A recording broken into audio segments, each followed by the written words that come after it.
నువ్వే కదా, సంఘం అంటే నీవే కదా. నీతో నిత్యము ఒక సంబంధము, నిత్యము ఒక సంబంధము, పర్మినెంట్ రిలేషన్షిప్. ఎప్పుడు నీతో ఒక సంబంధం. స్తోత్రం కలుగును గాక. తండ్రికి బిడ్డకు ఉన్నటువంటి సంబంధం నిత్య సంబంధం. అటువంటి సంబంధాన్ని ఏర్పరచుకోవాలనుకుంటున్నాడు. మరి ప్రభు అయిన యేసుక్రీస్తు ఏం చేస్తున్నాడో తెలుసా? ఆ సంబంధానికి ఒక స్థలాన్ని సిద్ధపరుస్తున్నాడు.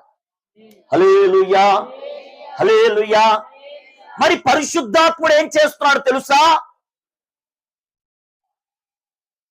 ఆ స్థలమునకు నిన్ను పెండ్లి కుమార్తెగా ఇక్కడ సిద్ధపరుస్తున్నాడు. హల్లెలూయా. తండ్రేమో నీతో మంచి సంబంధం ఏర్పరచుకోవాలని ఆశపడుతున్నాడు. కుమారుడైన క్రీస్తేమో ఆయన